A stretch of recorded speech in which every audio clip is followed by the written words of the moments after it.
આપ સૌ શ્રોતા મિત્રોને મારા નમસ્કાર। આજે આપણે ગણેશ ઉત્સવના આ પાવન પર્વ પર વિઘ્નહર્તા, બુદ્ધિના દેવતા અને પ્રથમ પૂજનીય શ્રી ગણેશજીના જીવનની બે અદ્ભુત કથાઓ સાંભળીશું। આ એક એવી ગાથા છે જે આપણને એ બતાવશે કે કેવી રીતે દેવી પાર્વતીના પુત્રનો જન્મ થયો, કેવી રીતે તેમને ગજનું મસ્તક મળ્યું અને કેવી રીતે તેમણે ચંદ્રના અભિમાનનું ખંડન કર્યું।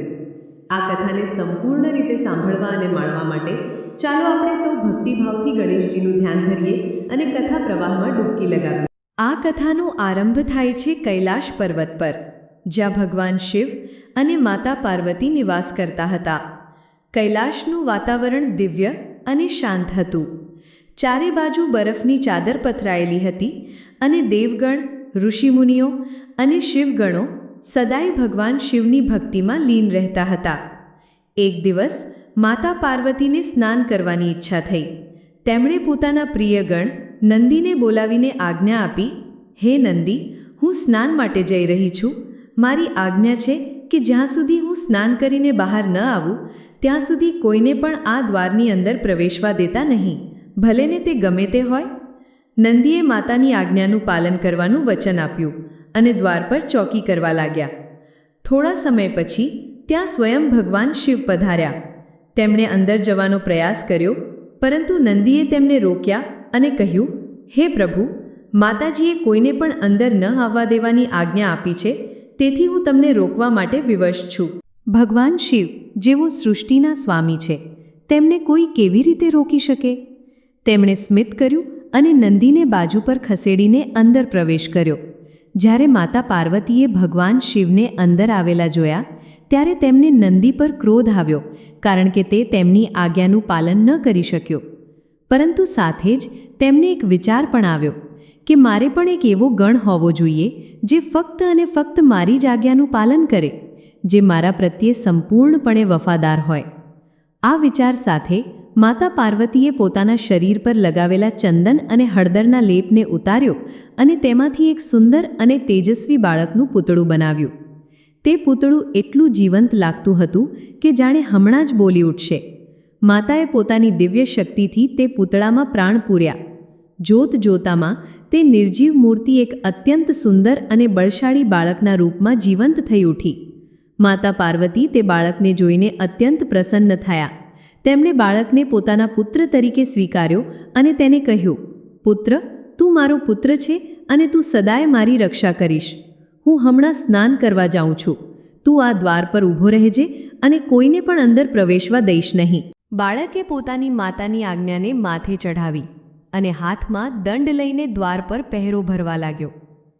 તે બાળકનું તેજ એટલું પ્રચંડ હતું કે તેની સામે જોવાની કોઈની હિંમત નહોતી।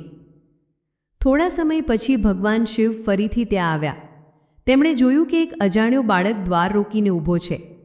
તેમણે અંદર જવાનો પ્રયાસ કર્યો, પણ બાળકે તેમને અટકાવ્યા અને કહ્યું, તમે અંદર ન જઈ શકો, મારી માતાની આજ્ઞા છે। ભગવાન શિવે શાંતિથી સમજાવ્યું, હે બાળક, હું શિવ છું, પાર્વતીનો પતિ। આ મારું જ ઘર છે, મને અંદર જવા દે। પરંતુ બાળક પોતાની માતાની આજ્ઞા પ્રત્યે અડગ હતો। તેણે કહ્યું, હું તમને નથી ઓળખતો, હું ફક્ત મારી માતાની આજ્ઞાનું પાલન કરું છું। ભગવાન શિવ અને તે બાળક વચ્ચે સંવાદ વધતો ગયો।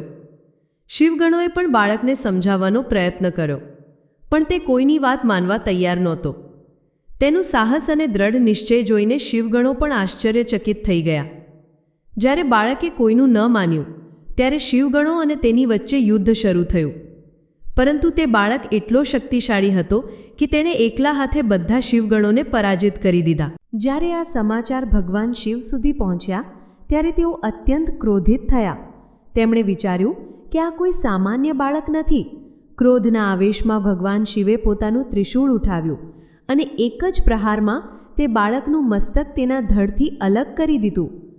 બાળકની ચીસ સાંભળીને માતા પાર્વતી દોડતા બહાર આવ્યા। પોતાના પુત્રનું નિષ્પ્રાણ શરીર જોઈને તેમનું હૃદય કંપી ઉઠ્યું। તેમનો ક્રોધ 7મા આસમાને પહોંચી ગયો। તેમણે રુદ્ર સ્વરૂપ ધારણ કર્યું અને કહ્યું, જેમણે મારા પુત્રનો વધ કર્યો છે, હું તેમનો અને આ સમગ્ર સૃષ્ટિનો વિનાશ કરી દઈશ। માતા પાર્વતીના ક્રોધથી ત્રણેય લોકમાં હાહાકાર મચી ગયો। બધા દેવી દેવતાઓ ભયભીત થઈને ત્યાં એકઠા થયા અને માતાને શાંત કરવા માટે વિનંતી કરવા લાગ્યા. ભગવાન શિવને પણ પોતાની ભૂલનો અહેસાસ થયો. દેવતાઓએ માતા પાર્વતીને કહ્યું, હે જગતજનની, કૃપા કરીને શાંત થાઓ, અમે તમારા પુત્રને ફરીથી જીવિત કરીશું. ત્યારે ભગવાન શિવે પોતાના ગણોને આજ્ઞા આપી, તમે ઉત્તર દિશામાં જાઓ અને જે પણ માતા પોતાના બાળકની તરફ પીઠ કરીને સૂતી હોય તેના બાળકનું મસ્તક લઈ આવો. શિવગણો ઉત્તર દિશામાં ગયા અને તેમને એક હાથીણી મળી જે પોતાના બાળકની તરફ પીઠ કરીને સૂઈ રહી હતી. તેઓ તે બાળ હાથીનું મસ્તક લઈને કૈલાશ પાછા ફર્યા. ભગવાન શિવે તે ગજનું મસ્તક બાળકના ધડ પર સ્થાપિત કર્યું અને પોતાની દિવ્ય શક્તિથી તેને પુનર્જીવિત કરી દીધું. જેવું જ બાળકે ફરીથી શ્વાસ લીધું, બધા દેવતાઓએ આનંદના નારા લગાવ્યા. માતા પાર્વતી પોતાના પુત્રને ફરીથી જીવંત જોઈને ખૂબ જ ખુશ થયા. ભગવાન શિવે તે બાળકને પોતાના પુત્ર તરીકે અપનાવ્યો અને તેને આશીર્વાદ આપ્યા. તેમણે કહ્યું, આજથી આ બાળક ગણેશ અને ગણપતિ નામે ઓળખાશે. તે બધા ગણોનો અધિપતિ હશે. કોઈ પણ શુભ કાર્યની શરૂઆત તેની પૂજાથી જ થશે. જે કોઈ તેની પૂજા કર્યા વિના કાર્ય શરૂ કરશે તેના કાર્યમાં વિઘ્નો આવશે. આ બાળક વિઘ્નોને દૂર કરનાર વિઘ્નહર્તા કહેવાશે. બધા દેવતાઓએ પણ ગણેશજીને વરદાન આપ્યા અને તેમને પ્રથમ પૂજનીય દેવનું સ્થાન આપ્યું. આ રીતે ભગવાન ગણેશ ગજાનન બન્યા અને ત્યારથી ગણેશ ચતુર્થીનો તહેવાર તેમના જન્મોત્સવ તરીકે ઉજવવામાં આવે છે. એકવાર ગણેશજી પોતાના પ્રિય વાહન ઉંદર પર બેસીને બ્રહ્માંડમાં વિચરણ કરી રહ્યા હતા. ગણેશજીને લાડુ ખૂબ જ પ્રિય હતા, તેથી તેઓ હંમેશા પોતાની સાથે લાડુનો ભંડાર રાખતા. ફરતા ફરતા રાત પડી ગઈ અને આકાશમાં ચંદ્ર પોતાની પૂર્ણ કળાએ ખીલ્યો હતો. ગણેશજીનું શરીર ભરાવદાર હતું અને તેમનું વાહન ઉંદર નાનું હતું. અચાનક રસ્તામાં એક સાપ આવ્યો, જેને જોઈને ઉંદર ડરી ગયો અને તેણે છલાંગ લગાવી. આ કારણે ગણેશજીનું સંતુલન બગડ્યું અને તેઓ નીચે પડી ગયા. નીચે પડવાથી તેમના પેટ પર દબાણ આવ્યું અને તેમના પેટમાં રહેલા બધા લાડુ બહાર વિખેરાઈ ગયા. ગણેશજી ઝડપથી ઊભા થયા અને પોતાના વિખેરાયેલા લાડુ ભેગા કરવા લાગ્યા. આ સમગ્ર ઘટનાને આકાશમાં બેઠેલો ચંદ્ર જોઈ રહ્યો હતો. ગણેશજીની આ દશા જોઈને ચંદ્ર પોતાની જાતને રોકી ન શક્યો અને તે જોર જોરથી હસવા લાગ્યો. તેણે ગણેશજીના મોટા પેટ અને હાથીના માથાની મજાક ઉડાવી.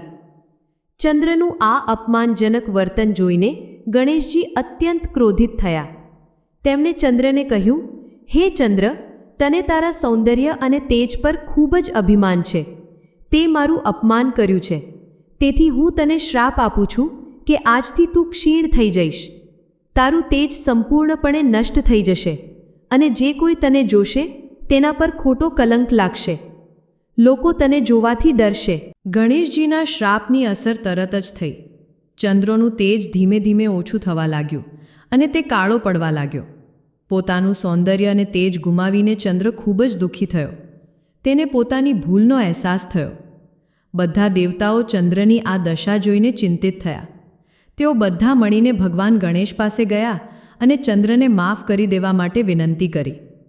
ચંદ્રએ પણ ગણેશજીના ચરણોમાં પડીને ક્ષમા માંગી અને કહ્યું, હે પ્રભુ, મેં અભિમાનમાં આવીને આપનું અપમાન કર્યું છે.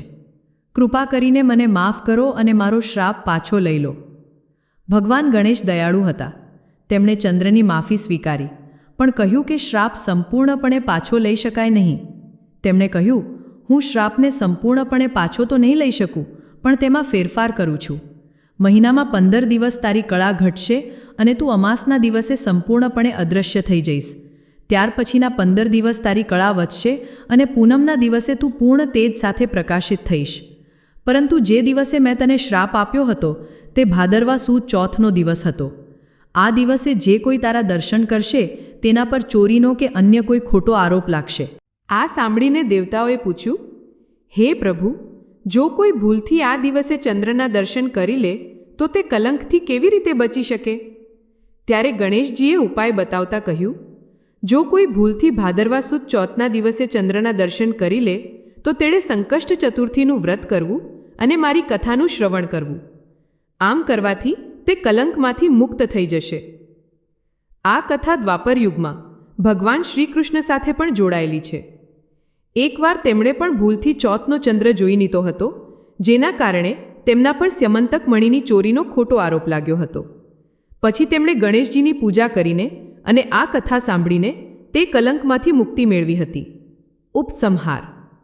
તો મિત્રો, આ હતી ભગવાન ગણેશના પ્રાગટ્ય અને ચંદ્રના ગર્વભંગની કથા. આ કથા આપણને શીખવે છે કે જ્ઞાન અને શક્તિની સાથે વિનમ્રતા હોવી ખૂબ જ જરૂરી છે. અભિમાન વ્યક્તિના પતનનું કારણ બને છે.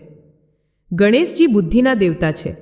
તેઓ આપણને સદ્બુદ્ધિ આપે છે અને આપણા માર્ગમાં આવતા તમામ વિઘ્નોને દૂર કરે છે. આ ગણેશ ઉત્સવ પર આપણે સૌ સાથે મળીને વિઘ્નહર્તા શ્રી ગણેશજીની આરાધના કરીએ અને તેમના જેવા ગુણો આપણા જીવનમાં ઉતારવાનો પ્રયત્ન કરીએ. આપણે પણ કોઈ પણ કાર્યોની શરૂઆત ગણેશજીના સ્મરણથી કરીએ, જેથી આપણું કાર્ય નિર્વિઘ્ને પૂર્ણ થાય. આશા છે કે આપ સૌને આ કથા પસંદ આવી હશે. આપ સૌના જીવનમાં ગણેશજી સુખ, શાંતિ અને સમૃદ્ધિ લાવે તેવી પ્રાર્થના સાથે હું મારી વાણીને વિરામ આપું છું. બોલો ગણપતિ બાપા મોર્યા. મંગલમૂર્તિ મોર્યા.